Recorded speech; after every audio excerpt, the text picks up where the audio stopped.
end of day 2 of the CARS360 Safari Rally Rundown 2024. Now today was just a banger. We started with the Loldia stage in the morning, followed by geothermal, and then we finally ended it on the Fesh ridden Kedong. And the drivers had to tackle these 3 stages in 2 loops. Now, what can I say today except for when it rains, it pours. And even though there wasn't any rain in the stages, in Hyundai, it was definitely pouring. First of all, we had a beginning of the day that said with Noville actually getting a rear right puncture that destroyed the entire right-hand side of his car.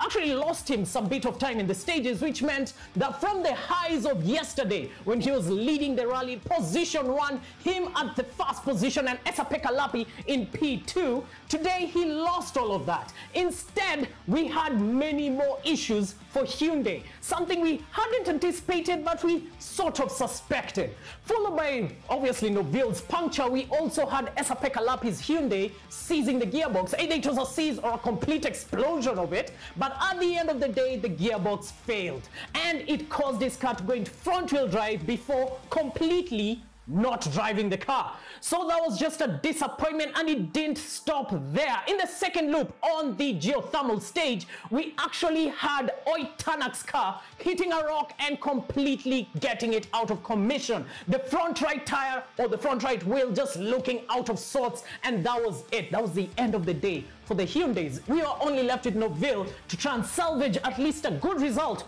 for the Hyundais at the end of the day. But when it comes to the true star of the day, I mean, we can't fail to talk about Kalle Rovanperä. He won all 6 stages today, having a dominating lead over the rest of the field. And as a matter of fact, Toyota fell into the same old professional category they always fall into. We had a 1, 2, 3 of the Toyotas at the end of today, meaning that, well, Safari is truly a Toyota event. So how do the results look? Well, at first position, we do have the aforementioned Kalle Rovanperä, who is leading by the end of the Friday stages, entering Saturday with a lead of 56.9 seconds over his teammate, who is Elfyn Evans. Now, Elfyn Evans had sort of a smooth day. He was here, he was there, but in short, he did actually manage to still stick with the podium positions, actually leapfrogging his teammate Takamoto Katsuta into P2 at the end of Kedong stage loop 2.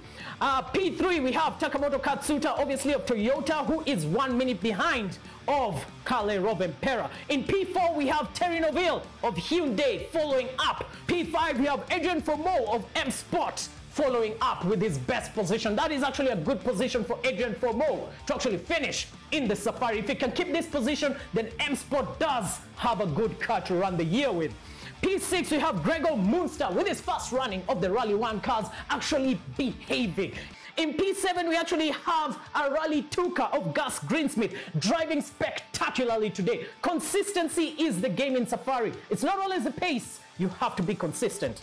In P8, we have Jordan Saderidis with the other Ford M Sport Puma Rally 1 car. P9, we have Kaitan Ketanovic, the other Rally 2 driver with his Skoda. And obviously P10, we have Oliver Solberg, actually from a nice recovery from the morning when he had a puncture and lost all the time. He's making a recovery drive. Let's see, we have 2 more days of the Safari. Saturday, Sunday, he might turn it around. And obviously we go to P11, which is Nicolas Seaman, also of Hyundai, a Rally 2 car. We have P12, we have Charles Munster, little brother to Gregor Munster, finishing in P12 with his Hyundai. And then finally, we have our local hero, Carl Flash Tundo, finishing in P13. Now, Carl did experience a few punctures in the Safari, but that is expected. The fact that he still made a recovery drive to P13, that is, well, it's all we needed to know from this rally. So how is Safari at the end of day 2? Magnificent, spectacular, and we haven't even gotten to the meat of the day. We have tomorrow's stages, which is Soy Sambu, Elementaita, and the Sleeping Warrior. And there's a lot of weather forecast saying that it will rain heavily tomorrow, so let's wait and see. I mean, today we had the rough and the dusty stages of Kedong and geothermal and Loldia. Now let's see tomorrow, if the rain comes down, who will be best situated to take all the advantage and get the points that are earned on Saturday. Who do you still think will win this rally? Will it still be Kalle Rovanperä, or will things turn around tomorrow and maybe we could see the first chink on the armor of Toyota? What was the best bits of the Safari Rally today? Comment below and we'll do just like yesterday. We'll post the best comment that we see. For now, have a good evening. We are going to just go and relax right now because that was one hell of a day, and we're going to see you tomorrow. Goodbye for now.